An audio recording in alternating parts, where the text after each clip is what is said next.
How do we know the circus is leaving town? There are a number of key signs. So welcome back. This is part 2 of my review of the classic movie When the Circus Leaves Town, which came out in 1924. And I'm reviewing this movie because it's so relevant to current times. So one of the early critiques that this film got when it first came out was that it had too many plot twists. You know, some of the reviewers were like, oh, come on, you can't have the plot change that many times in one film.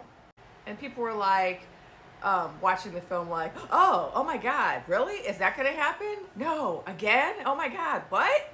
And people were like, is that a formula for creative success? Turns out it is.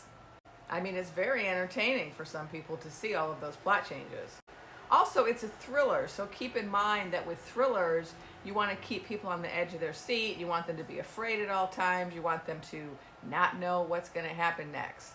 And so, in all these ways, the movie was very satisfying for moviegoers who were looking for that kind of a thrill.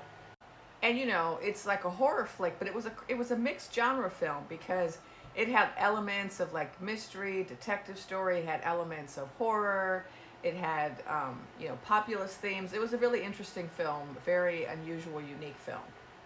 And so recall some of our main characters. We had the clowns, and the head clown with the orange nose was the kind of the leader of the other clowns.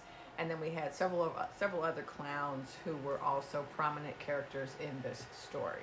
Now, the film that drives the whole film, the question that drives the whole film is this one of, when is the circus leaving town, right? So recall in the last review I explained that the circus brought a lot of problems and the people in the town were not happy about it, and so this was a recurring question in the film, and they used this question to drive the plot in the film. And so, I like to do spiritual reviews of films, so my focus is going to be on the crystal gazers, what were called back in the day gypsies, but we don't use that term anymore, but in this very, very old film, that's what they called them. And so we have these crystal gazers, and they're making predictions, and they're trying to explain what's going on with the circus. And I'm not going to go through the whole film, bit by bit, but we're going to skip ahead towards the end of the film when one of the crystal gazers is giving a speech explaining to the crowd who's assembled around her why they should stay hopeful and why they should believe her when she says the circus is actually leaving town. Now remember, the reason people were really doubting whether it would leave town is because the city council members were all corrupt. They were all working with the circus. The circus clowns were being allowed to engage in all types of criminal activities, and the police were refusing to arrest them. And so there were a lot of townspeople who were like, oh my God, the circus is never leaving town. We're just stuck with them. All right, so there's just one crystal gazer.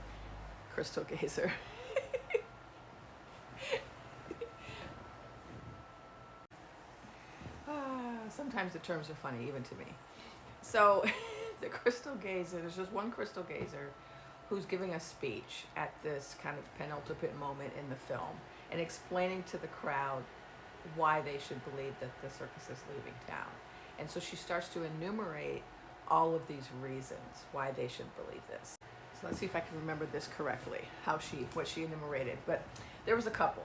She said that a time would come in the future when the businessmen in the town would begin to see that the circus was not good for business, and we would start to see a change in how they were talking about the circus.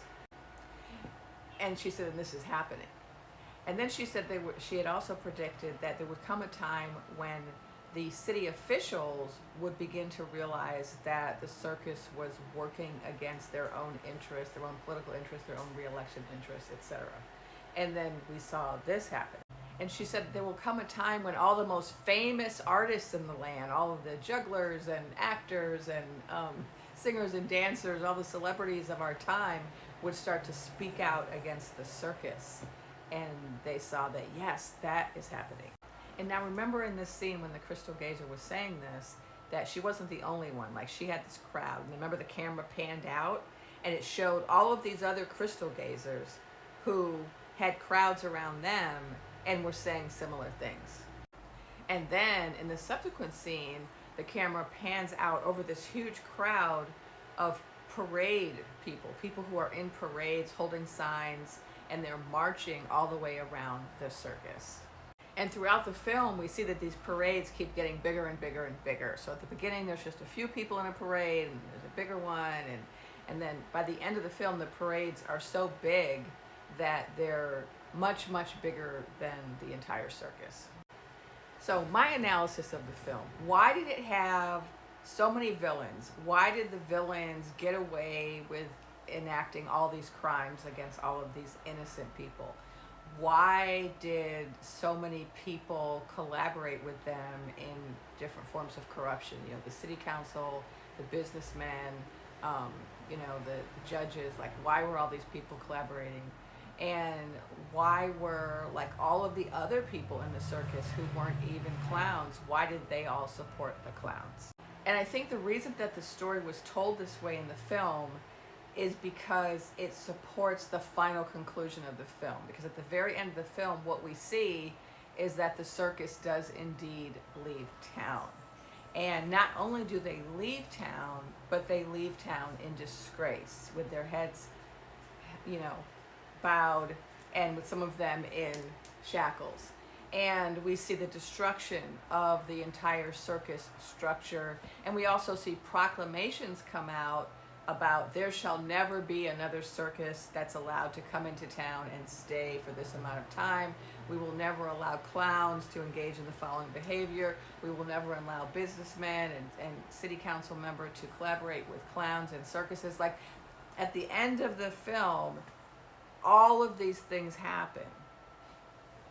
And remember, in the film, all of those great shots of the crowds and crowds of people dancing and singing in the streets, and throwing their signs down because they don't need them anymore. And they're contrasting, it's a black and white film, it's old, but like, you have the image of the circus marching out with heads bowed, juxtaposed against the very happy crowd dancing and singing. And remember, they had that beautiful music where before we had like the ominous circus song, and then they changed that circus song. If you pay attention to the soundtrack, at the very end, they changed that ominous, kind of scary circus song into like a somber funeral version of the circus song. And then they blend that sound into that jubilant celebration music at the end. So, they had the whole orchestra involved, because back then when they had films, soundtracks were made with entire orchestras, and you can hear all of the orchestra playing this very jubilant music at the end. And it's kind of subtle at the end. If you're not paying attention, you might not notice, but in the crowd that's celebrating at the end of the film, you will see that there is a group, a council of mostly women, who are being hoisted up in the air by the crowd, and they're all wearing white. And if you notice this group that's all wearing white, that's being, and it's a black and white film, so the contrast, the way to make contrast in those films was to have all white or all black, right? And so they have this group that's wearing all white, and that's the group that's going to enter into leadership in the future. But it's really subtle, right? Because this director, Cappuccini, he was really good at using really subtle symbolism in his films. And so people who didn't pay attention might not have noticed that, and they might have said, well, okay, the circus left, but we never found out what happened. So what's the spiritual significance of this film? Why did I choose to review it? Because I think the overall message of the film has to do with the power of collective spiritual energy and the power of ceremony that's enacted by large groups of people who are like-minded.